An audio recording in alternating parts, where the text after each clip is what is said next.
दोस्तों, आज की इस वीडियो में आपको हज़रत अली की ज़िंदगी से एक ऐसा वाक़या सुनाने वाले हैं जिसको सुनने के बाद आपको इस बात का इल्म हो जाएगा कि कमज़ोर बच्चे किन लोगों के यहाँ पैदा होते हैं और कमज़ोर बच्चे क्यों पैदा होते हैं। उम्मीद करते हैं कि हज़रत अली का नाम सुनकर आपने वीडियो को लाइक कर दिया होगा।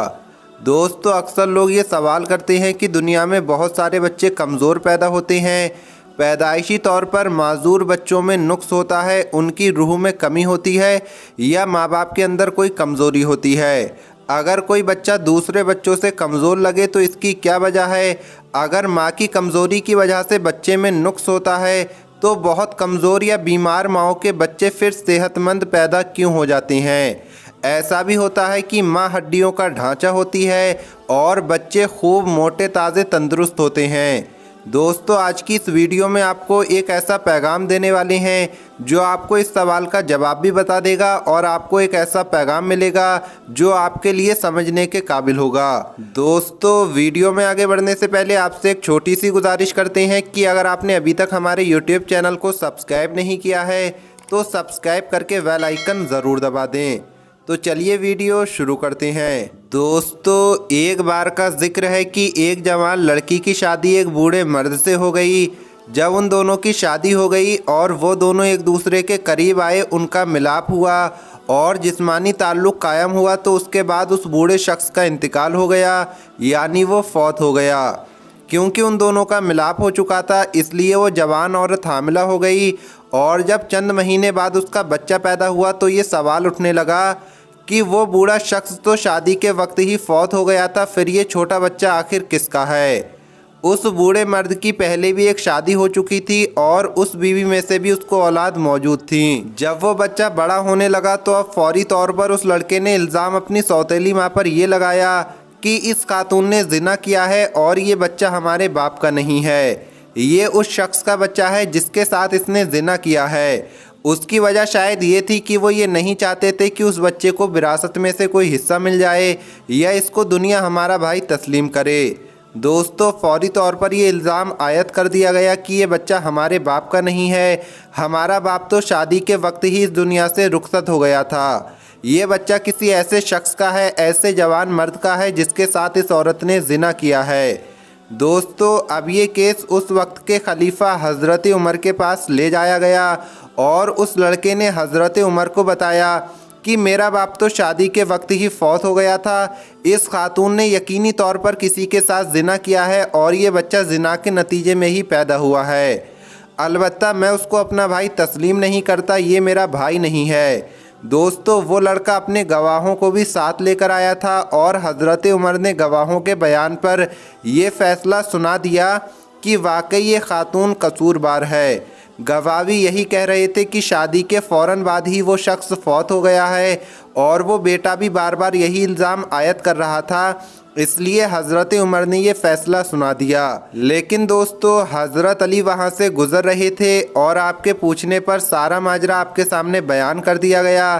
तो हज़रत अली ने ये सवाल किया कि क्या तुम ये बता सकते हो कि तुम्हारे बूढ़े वालिद की इस जवान लड़की के साथ शादी कब हुई थी, ये कितने अरसा एक दूसरे के साथ रहे, तुम्हारा बाप कब फौत हुआ और जो बच्चा पैदा हुआ है जिस पर तुम इल्ज़ाम लगा रहे हो कि वो जिना की वजह से इस दुनिया में आया है और उसका तुम्हारे बाप से कोई ताल्लुक़ नहीं है, वो बच्चा कहाँ है, क्या तुम उसको मुझसे मिलवा सकते हो। तो उस शख्स ने बड़े अदब से कहा, हाँ या अली, बिल्कुल मिलवा सकता हूँ और वो बेटा भी आपकी खिदमत में पेश कर सकता हूँ और मैं आपको इन तमाम सवालों के जवाब भी दे सकता हूँ। तो हज़रत अली ने फरमाया, बस ठीक है, तुम कल उस बच्चे को ले आना और इन सवालों के जवाब भी हमें दे देना। कल ही हम तुम्हें इस मुकदमे का फ़ैसला सुनाएंगे, आज नहीं सुनाएंगे। दोस्तों, एक दिन गुजर गया और वो शख्स उस बच्चे को लेकर हज़रत अली की खिदमत में हाजिर हुआ और इंतहाई अदब से कहने लगा कि या अली, ये है वो बच्चा जो कि किसी ऐसे मर्द का बेटा है जिसके साथ इस औरत ने जिना किया है। ये मेरे बाप का बेटा नहीं है क्योंकि मेरा बाप तो शादी के वक्त ही फौत हो गया था, उसका इंतकाल हो गया था। हज़रत अली ने फरमाया, मैं अभी इसका फ़ैसला सुना देता हूँ। कुछ छोटे बच्चे वहाँ पर अभी खेल रहे थे जो कि उसी बच्चे की उम्र के थे, तो हज़रत अली ने उस बच्चे की उन बच्चों के साथ दोस्ती करवा दी और कहा कि अब तुम आपस में खेलते कूदते रहो। वो बच्चे एक दूसरे के साथ घुल मिल गए और जैसा कि बच्चों की फितरत होती है कि जब वो फौरी तौर पर अपने साथियों को देखते हैं, अपने साथ के बच्चों को देखते हैं तो उनके साथ दोस्ती कर लेते हैं और उनके साथ खेलने कूदने लगते हैं। ना बच्चों के दिल में कोई मैल होता है और ना ही वो किसी के साथ बैठने से पहले सोचते हैं। जब उन्हें कोई भी अपनी उम्र का बच्चा नज़र आता है तो उसके साथ फौरी तौर पर खेलने लगते हैं। अब वो बच्चे आपस में खेल कूद रहे थे, भाग दौड़ रहे थे, हल्ला गुल्ला कर रहे थे और हज़रत अली उन तमाम बच्चों को गौर से देख रहे थे। अचानक हज़रत अली ने उन बच्चों से कहा कि तमाम बच्चे बैठ जाएं। तो वो बच्चे फ़ौरन ज़मीन पर बैठ गए और फिर हज़रत अली ने उनको हुक्म देते हुए कहा कि तमाम बच्चे खड़े हो जाएं। जब ये हुक्म हुआ कि तमाम बच्चे खड़े हो जाओ तो हज़रत अली उनको गौर से देख रहे थे और हज़रत अली ने देखा कि बाकी तमाम बच्चे आसानी के साथ खड़े हो गए, लेकिन उस बच्चे को खड़े होने में कुछ दिक्कत का सामना करना पड़ रहा था। उसने अपने बाजुओं पर बड़ा ज़ोर डाला और बड़ी मुश्किल के साथ ज़मीन से उठा, जबकि बाकी के जो बच्चे थे वो फ़ौरन ज़मीन से खड़े हो गए और एकदम एक्टिव हो गए। हज़रत अली ने ये फ़ैसला सुनाया कि क्या ये वही बच्चा है जिसके बारे में तुम बता रहे थे कि ये किसी और मर्द का बच्चा है, हमारे बाप का बच्चा नहीं है, क्योंकि तुम्हारा बाप तो बूढ़ा था इसलिए ये बच्चा कुछ कमज़ोर है। बाकी तमाम बच्चे फौरी तौर पर ज़मीन से उठ गए, उनको ज़ोर नहीं लगाना पड़ा, उनको अपने बाजुओं पर ज़ोर नहीं डालना पड़ा, लेकिन ये बच्चा जिस्मानी तौर पर थोड़ा कमज़ोर है, इसलिए इस बात का फ़ैसला किया जाता है कि ये बच्चा उसी बूढ़े शख्स का है, यानी ये बच्चा तुम्हारे बाप का ही है। तो दोस्तों इस सारे वाक़ये से हमें ये पता चलता है कि जब शादी ऐसी उम्र में होती है जब हम जवान नहीं रहते, जब हम बुढ़ापे में चले जाते हैं तो हमारे बच्चों पर भी उनके असरात पड़ने लगते हैं। दोस्तों जैसा कि बाज़ औक़ात हम देखते हैं कि औरत बड़ी कमज़ोर होती है लेकिन बच्चे बड़े तंदुरुस्त होते हैं, मोटे ताज़े होते हैं। उसकी वजह ये होती है कि बाज़ मर्द जवान होते हैं और इसका बच्चे पर भी असर पड़ता है।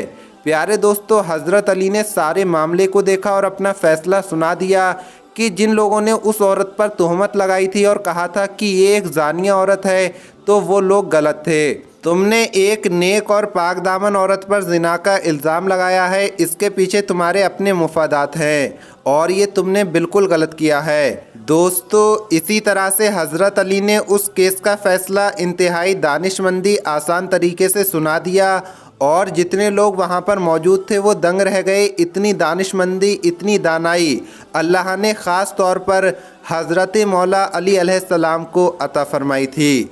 प्यारे दोस्तों इस हवाले से आपकी क्या राय है, कमेंट सेक्शन में अपनी कीमती राय दे सकते हैं। क्या आपको भी कोई ऐसा वाक़या आपने सुना है, क्या आपकी नज़रों में से भी कोई ऐसा वाक़या गुज़रा है? प्यारे दोस्तों उम्मीद करते हैं ये वीडियो आपको पसंद आई होगी। अगर ये वीडियो पसंद आई हो तो इसे लाइक करें।